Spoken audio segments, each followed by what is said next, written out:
Bismillahirrahmanirrahim.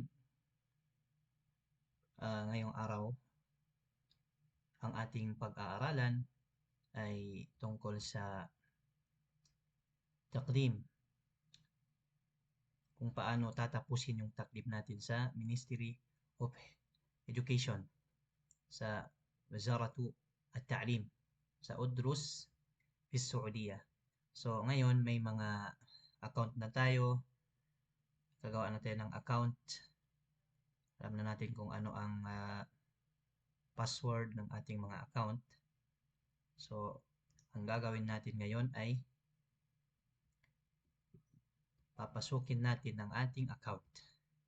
So, punta tayo sa link ng Udrus fi Saudiya, doon sa Mawaidul Jamiat, at mahanap natin ang Mubadara Udrus fi Saudiya.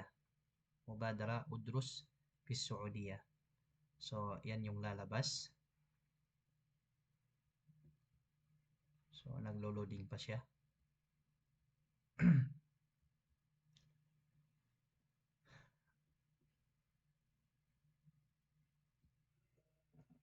So, ngayon, ito na, lumabas na nung pasukin na natin ang ating account. May lalabas na ganito. Kapag i-click mo na yung tuqaddim bitalab ad-dirasati al-an, itong color green.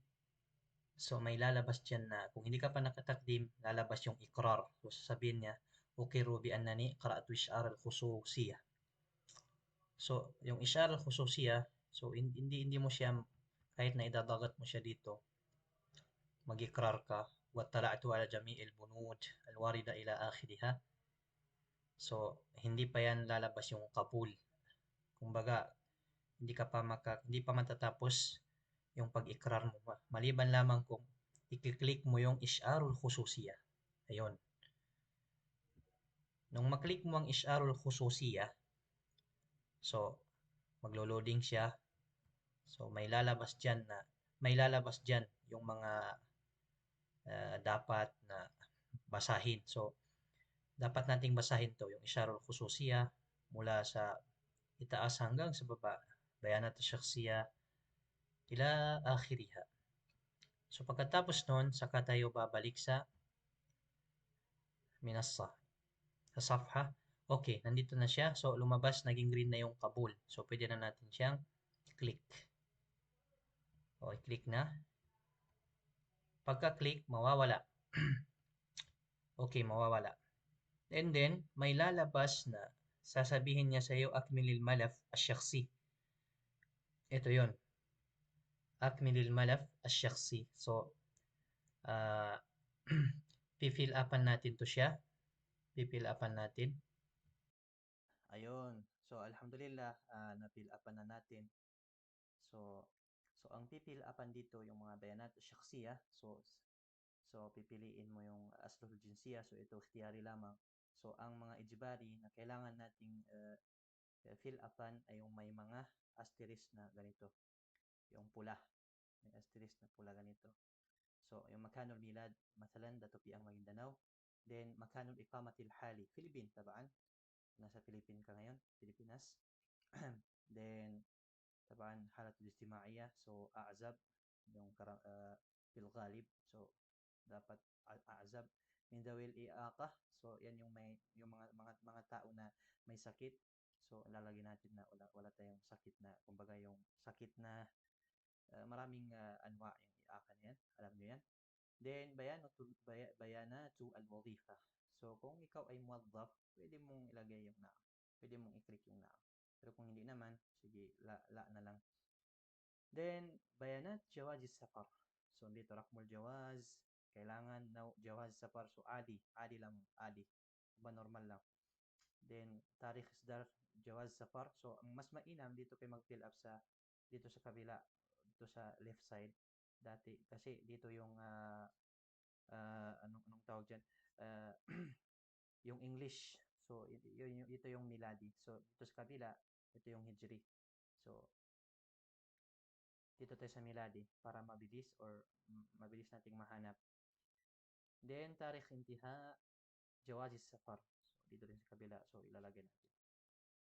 After that, so ilalagay natin yung makan isdar jawaz safar kung sa Pilipinas ka na isdaran, sa Pilipinas ka kumuha ng passport, so mailalagay mo dyan.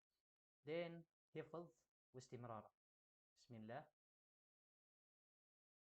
Kapag na-click na, so nung ma-click, may pipil upan na naman na pangalawa. Una, bayanat shakhsiyah. Pangalawa, bayanat at tawasul. So, pipil upan mo yung mga ijbari dito, gaya ng al-hay, syari', Rakmul Mabna, Ramzul Baridi. Kung may Twitter man, ilagay. Facebook, ilagay din. So, pipil upan ko muna.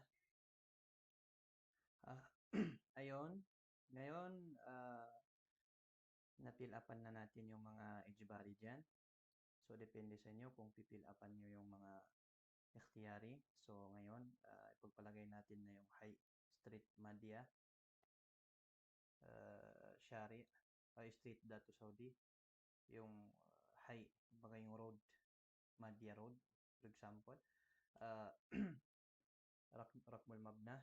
So, ano man yung mga Rakmul Mabna nyo sa bahay o kung iftiradi, kailang naman.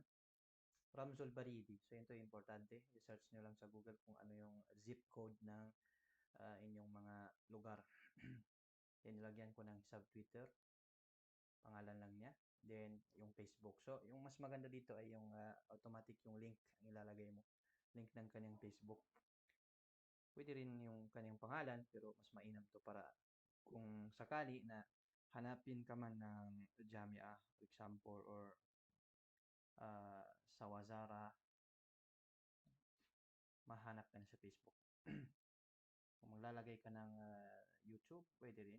Pero ito yung mga ijbari. So, hifadh lang. Sasabihin niya sa iyo, tamma hifdhu bayana, tika binajah. So, ayun. So, ibig sabihin, pupunta na naman tayo sa marhala, ukhra. So, dito, click lang yan. Then, ngayon, mag-start na yung minsan nangyayari itong ganito. Naglo-loading siya. O, tingnan nyo. So, pupost ko muna sa inyo.